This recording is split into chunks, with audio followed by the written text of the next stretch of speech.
பாத்தி வரமாட்டான்ல? வந்துருவானா? வரமாட்டான். அதுக்கெல்லாம் ஏற்பாடு பண்ணிருக்கல.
நான் கூட அந்த இடத்தை எதிர்பார்த்துட்டு இருக்கேன்.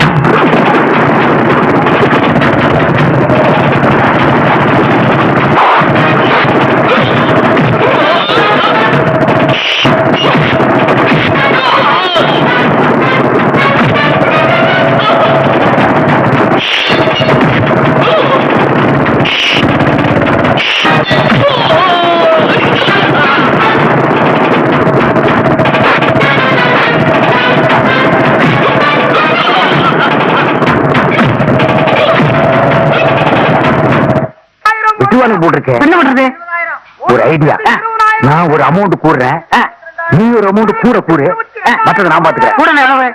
கேளண்ட ஏதாவது 1,30,000 ரூபாய். 1,30,050 பைசா. 1,35,000. 1,35,050 பைசா. 1,40,000. 1,40,050 பைசா. கேட்டா இது மீன் கடையா? எத்தனை நாளா கூடுறதுக்கு? யாரா நீ? யாரா இருந்தா உங்களுக்கு என்ன? எந்த ஊரா இருந்தா உங்களுக்கு என்ன? நான் இந்த நாட்டு பிரஜை. அப்ப நான் என்ன ஜப்பான் பிரஜையா? இங்க லட்சக்கணக்கில் நாங்க ஏலம் கூட்டிட்டு இருக்கேன். எத்தனை நாள் பேச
$2,50,000. 2,50,000 ஒரு தரம். 2,50,000 ரெண்டு தரம்.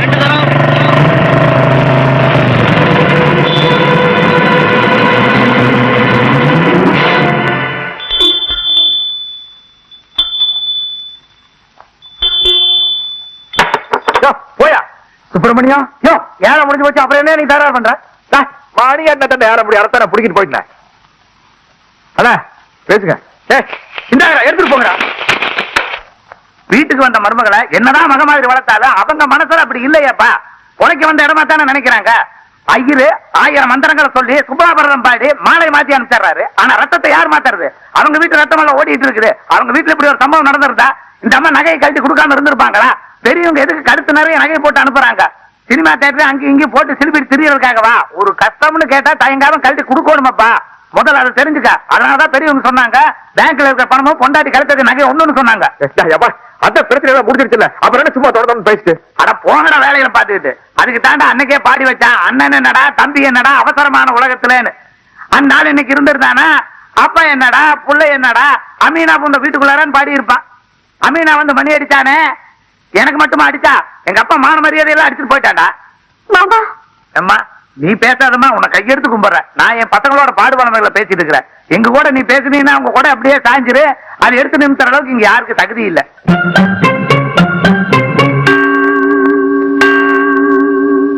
மாமா என்ன தப்பா நினைக்காதீங்க. இல்லைங்க என்ன மன்னிச்சிருங்க மாமா. இந்த நகையை மட்டும் இல்ல, என் உசிரையே கேட்டாலும் இந்த குடும்பத்துக்கு கொடுக்க நான் கடமைப்பட்டிருக்கேன். ஆனா உசிரை எடை போட்டு யார் அதுக்கு கடன் தரதில்லையே மாமா. என் அப்பா ஆத்தா வாங்கி போட்ட நகைகளை உங்க பிள்ளை சூதாட்டத்துல எப்பவோ அழிச்சுட்டாரு. இது அவரா வாங்கி போட்டு கவரிங் நகையை வச்சுக்கிட்டு பணம் யாரும் தரமாட்டாங்களே மாமா. அதனாலதான் நான் தரமாட்டேன்னு சொன்னேன். என்ன மன்னிச்சிருக்க மாமா.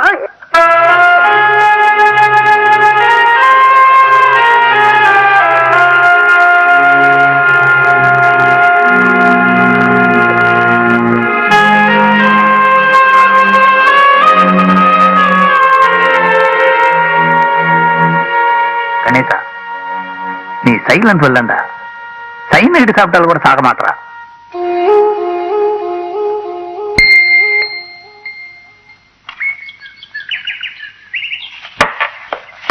பங்காளி சுப்பிரமணி நம்மூர் மல்ல காலு வச்சா தானே பரிமளாவை கல்யாணம் பண்ணிக்க முடியும்.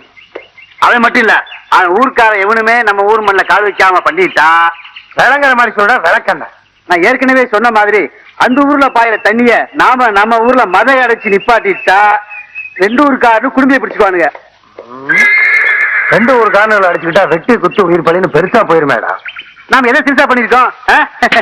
பங்காளி நாம 10ஆம் கிளாஸ் படிக்கும் போது நாம 10ஆம் கிளாஸ் படிச்சோம். படிக்கலையே. 5ஆம் கிளாஸ் படிச்சப்ப நம்ம காசி தீபம் கொண்டாடுறப்ப சரி எரிச்சுதானே கொண்டாடி இருக்கோம்.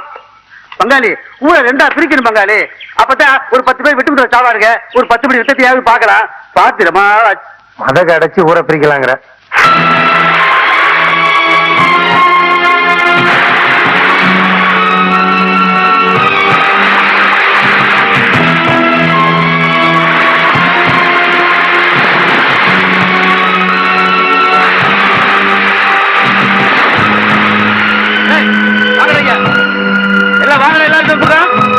மத கடைக்கவன அடைச்சிக்கோ. ஒரு பையன் தண்ணி போகக்கூடாது. இன்னைக்கு நம்ம ஊர்ல இருந்து தண்ணி போச்சு நினைக்கிறதே வேற. பழைய பாலத்துக்காரங்க தண்ணி இல்லாம அன்னைக்கு திட்டமரத்துக்காக நம்ம ஊருக்கு வர்ற தண்ணிய மதங்களை மண் மூட்டை போட்டு தடுத்துட்டு இருக்காங்க. உடனே பொறுப்புங்க.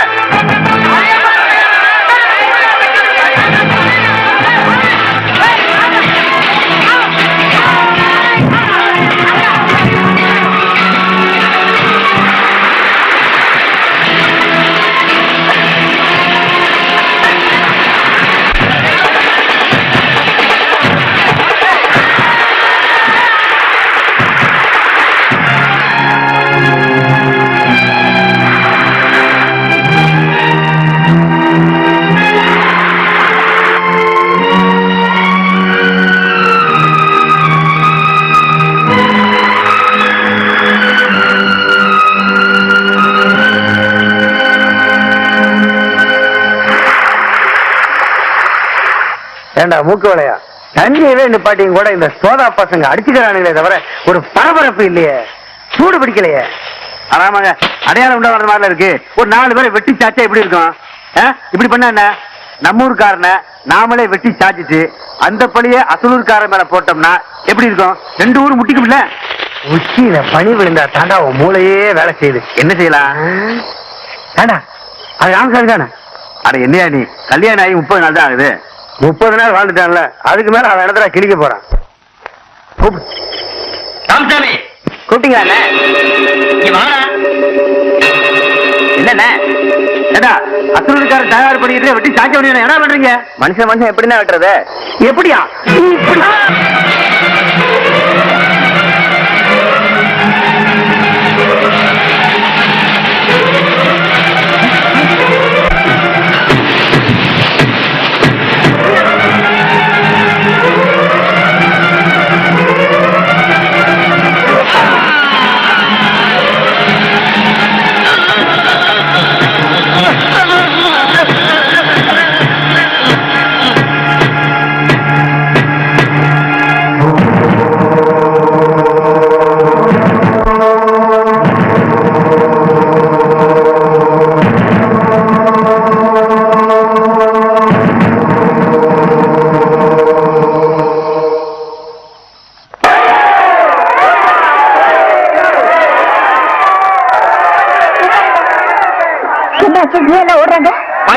வளைய பாலத்துக்காரங்க நம்புறாங்க வெட்டி கொண்டாங்க. அவங்க ரெண்டுல ஒண்ணு பார்க்க போறோம். ஐட்டு பொண்ணுங்க வெளில வராங்க. வீட்டுக்கு போங்க.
வளையபாளையம் கிட்டாம்பாளையம் 2 ஊர் மக்களுக்கு மாவட்ட கலெக்டர் ஆகிய என்னுடைய வேண்டுகோள். இந்த 2 ஊர் தண்ணீர் பிரச்சனை பேசி தீர்க்கப்படும் வரை வளையபாளையத்திலிருந்து கிட்டாம்பாளையத்திற்கோ கிட்டாம்பாளையத்திலிருந்து வளையபாளையத்திற்கோ எந்த விதமான போக்குவரத்தும் இருக்கக்கூடாது என்று சிஆர்பிசி 144 சட்டப்படி தடை உத்தரவு விதிக்கப்படுகிறது. இந்த உத்தரவை மீறுபவர்கள் மீது போலீஸ் கடும் நடவடிக்கை எடுக்கும் என்று எச்சரிக்கப்படுகிறது. மேற்படி ஊர்களுக்கு செல்ல விரும்புகிறவர்கள் இன்னும் 24 மணி நேரத்தில் தங்கள் பெயர்களை பதிவு செய்து கொண்டு அந்தந்த ஊர்களுக்கு செல்லுமாறு கேட்டுக் கொள்ளப்படுகிறார்கள்.